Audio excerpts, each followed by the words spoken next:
Hey guys, Pauly Howard. I'm with Fox Sports Radio for the card Saturday, November 19th. Before I tell you what I'm betting, time to rant and run. Quick look at the association before we get to college football. Warriors finding their groove. They blow out Boston on the road as their Eastern road trip continues. Never a problem there, at least to get the win. And no Al Horford for the ninth straight game for the Celtics. Haven't been able to play much defense as well. Two disappointments early on from two playoff teams last year. The Pacers are under 500. They get beat at home by the Suns. And the Blazers, after getting blown out in Houston, and Lillard calls them out, they get beat by the Pelicans. So all kinds of problems with the Blazers. And they had high expectations after they had that epic series in the second round with the Warriors. They're off to a slow start. If I bring it up here, yeah, they're struggling as well in the West, sitting there at 7-7 so far on the season. Ohio State and Michigan State to start it off Saturday morning college football. Weather is a problem there.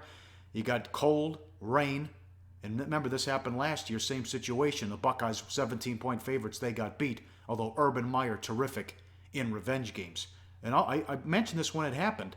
How about Oklahoma State? They're sitting there at number 11 in the rankings. Where would they be if they would have beat Central Michigan and the officials didn't blow that and it wasn't the Hail Mary call? Who knows where they'd be?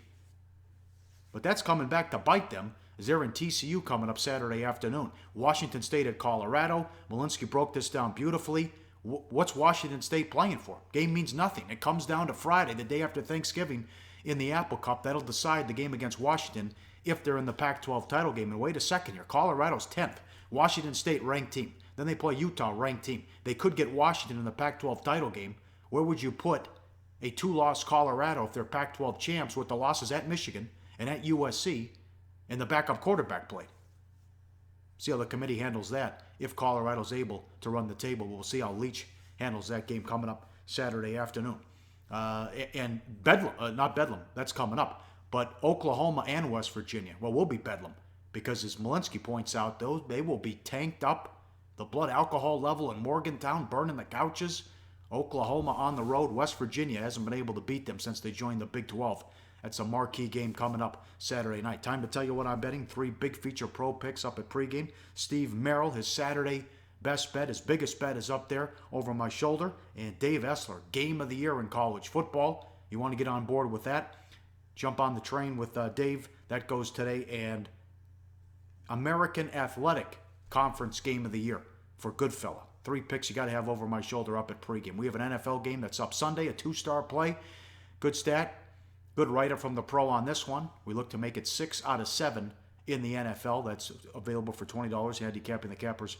Pauly's pick from the pros, not my pick. You can get that pick. And as always, betting half a unit on the free play. Goodfellow likes the Giants. Yes. Jeffrey suspended. Howard banged up. Long out for the year. Not one, but 2 Chicago players have called out Jay Cutler saying he lost the locker room. They don't have any faith in him. Okay, I'll take the Giants. Good write-up. Read Goodfellas write-up and full analysis up at pregame.com. That's the free play. I've ranted, now I'm going to run. Good luck out there. We'll talk to you Sunday and recap college football and look ahead at the NFL on pregame.com.